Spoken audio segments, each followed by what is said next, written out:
5-10 रुपए कमा रहा है और इतने पैसों के ऊपर इसका राल नहीं टपका और फिर इसकी नीयत नहीं बदली। चूंकि कलमा पढ़ने के बाद ये आदमी अपने दीन पर कायम है, नाजायज और हराम कामा तो बहुत दूर की बात है। किसी की चीज मिल गई तो उसके घर तक पहुंचाने का इसका काम, इसका दीन है। ये काम अगर इसके दीन के अंदर मौजूद है तो कितना अच्छा दीन है। हमारा कैसा दीन है? हमारा भी कोई दीन है? बीवी बोली फिर क्या है तुम्हारा ख्याल? कहा कि मेरा जो है ख्याल ये है कि जब ये आदमी इतना कलमे के अंदर पुख्ता है, दीन के अंदर पुख्ता है, तो हम भी कलमा पढ़ना चाहिए, हम भी मुसलमान होना चाहिए। बीवी बोली कि जब तुम मुसलमान हो रहे तो मैं भी मुसलमान।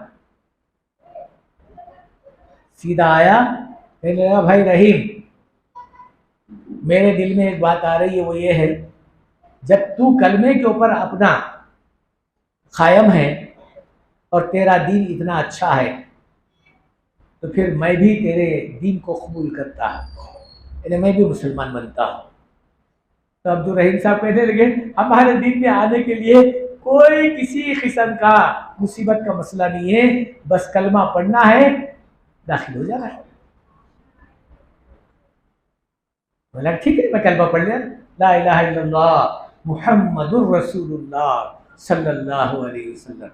जब कलमा पढ़ लिया, बीवी कलमा पढ़ने के बाद कहा यह ब्याग हमारा तो नहीं होता, ये भी किसी का है, ये ब्याग भी किसी का है। ये उसके ऊपर एड्रेस था, उसके ऊपर पता था, वो सीधा उस आदमी के पास पहुंचा जिसका पता था, वो किसी फैक्ट्री के मैनेजर था। अब वो अपनी चंबर में बैठा हुआ, जैसा ही इनको देखा अब ये कहा कि भाई कौन है? नाम चूंकि बदल दिए थे, दूसरा नाम कोई दूसरा था, लेकिन अब रहीम साहब इनको बना दिए करीम साहब।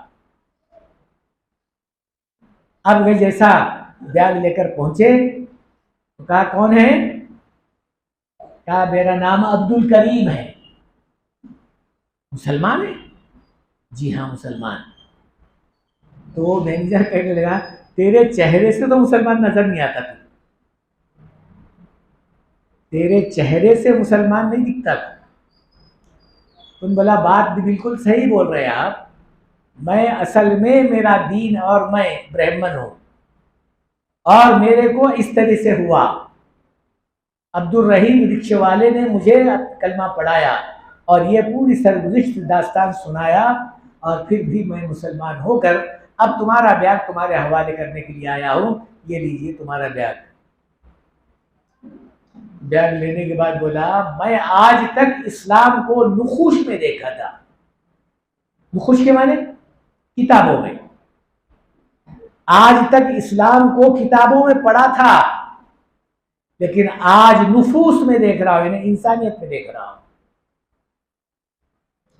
जब आपके अंदर दीन की बात आती है, कलमा पढ़ने के बाद उस पर आप कायम होते हैं, तो फिर ऐसा दीन मैं भी कबूल कर लेता हूं। मैनेजर साहब भी बैठे बैठे कलमा पढ़ना चाहिए। एक मामूली अमानतदारी पर कितने लोग ईमान में दाखिल होते चले आ रहे हैं। मेरे बुजुर्गों दोस्तों, यहां आने के बाद ये बात बताना चाह रहा हूं, एक मामूली अमानतदारी पर हजारों लोग ईमान के अंदर दाखिल होने का जरिया बनते हैं। अगर आप पूरी तरीके से ईमान में और पूरी तरीके से कलमे पर, पूरी तरीके से कलमे का हक अदा अगर कर लेंगे तो हदीस में है जिस तरफ से आप जाओगे उसका असर लोगों पे पड़ेगा। हजरत आयशा रजी अल्लाह ताला अन्हा के पास एक साहब आए रसूल करीम सल्लल्लाहु अलैहि वसल्लम से मिलने के लिए। हजरत आयशा रजी अल्लाह ताला अन्हा फरमाती हैं अल्लाह के रसूल सल्लल्लाहु अलैहि वसल्लम फलाने रास्ते पर गए, अभी अभी गए, वो साहब जाने लगे, देखा तो वहाँ पर हुज़ूर सल्लल्लाहु अलैहि वसल्लम इधर से इधर रास्ते से जा रहे हैं, फिर आ रहे हैं, फिर ये रास्ते को जा रहे हैं, फिर आ रहे हैं, फिर ये रास्ते को जा रहे हैं। 2-3 रास्ते थे वहाँ, इधर से उधर से इधर फिर रहे हैं। अब वो दूर से, क्योंकि रेगिस्तान का मामला है, हमारी तरह झाड़ पहाड़ वगैरह का मसला का ज़्यादा नहीं है, तो दूर से भी आदमी नजर आता है।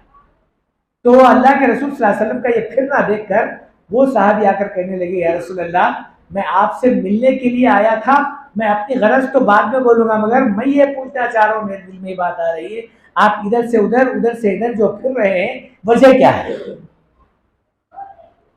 क्यों फिर रहे हैं आप?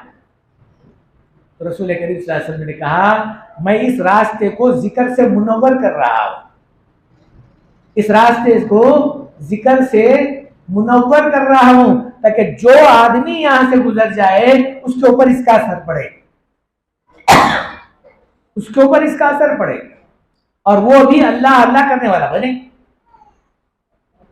इसलिए मेरे बुजुर्गों दोस्तों, ईमान वाले की सोहबत में रहने को मौलाना सादी अल रहमान ने कहा, सोहबते सालेह तुरा सालेकुन, अच्छे आदमियों की सोहबत तलाश इस वास्ते करो ताकि तुम्हारे अंदर भी अच्छाइयां आए। ईमान वालों की सोहबत को लोग तरसते थे उस जमाने में, आज भी नहीं है, ऐसी बात नहीं है, आज भी लोग अच्छे लोगों की सोहबत को तरसते हैं।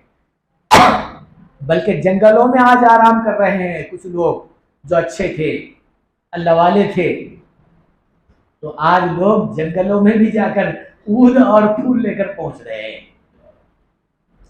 दुनिया से जाने के बाद नहीं मालूम कितने साल गुजर गए, लेकिन आज भी लोग वहां पर जाकर अपने आरजुएं, अपने मन्नतें, नहीं मालूम बेचारे क्या क्या कर रहे हैं। अरे एक तो हम हैं जिसे लोग देखकर डर के भाग रहे हैं, बल्कि आज हमारे नाम पर एक धब्बा लगा दिया गया है। क्या धब्बा? कि ये दहशतगर्द है।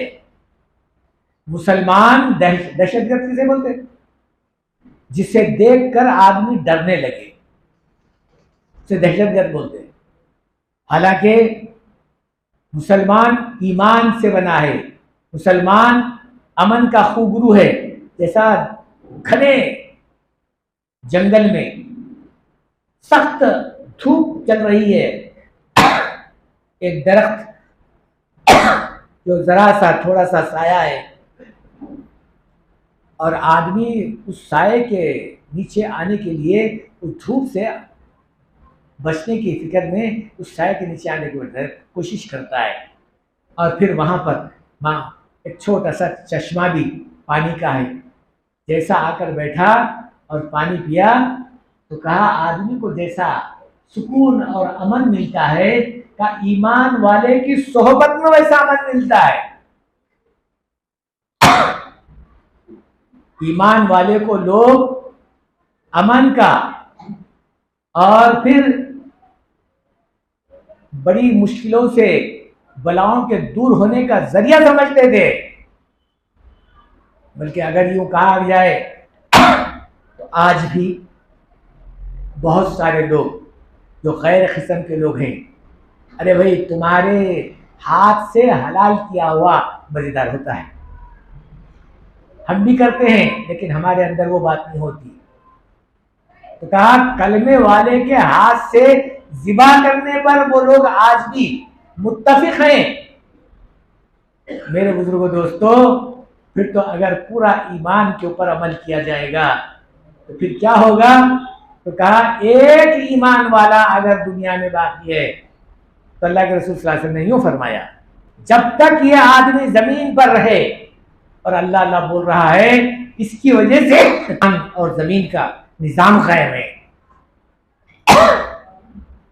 इसकी वजह से दुनिया कायम है। अरे जिस ईमान वाले की वजह से दुनिया अल्लाह ने कायम रखा, क्या उसे ही खत्म कर देगा, उसे बर्बाद कर देगा?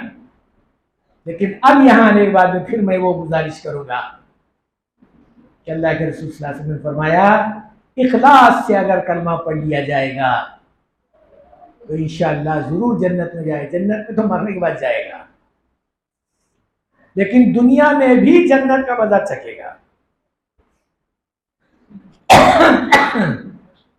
लेकिन शर्त यह है कि कलमे पर पूरा अमल कर ले।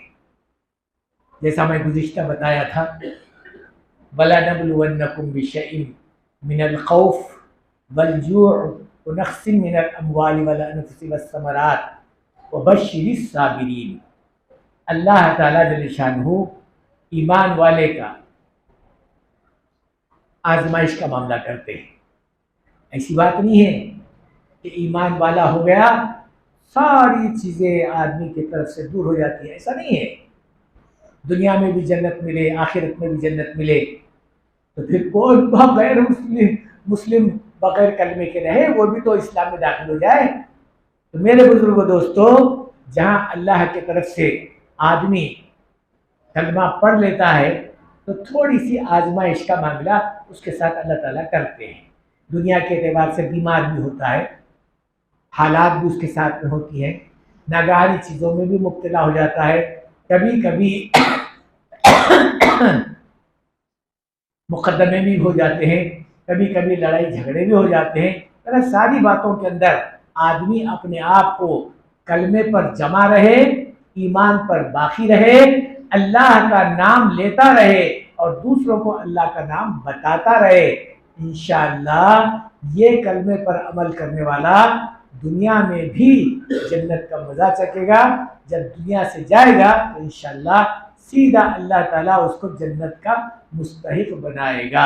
अल्लाह हम लोगों को इस पर अमल करने की तौफीक नसीब फरमाए। वमा अलैना इल्लल बलाग।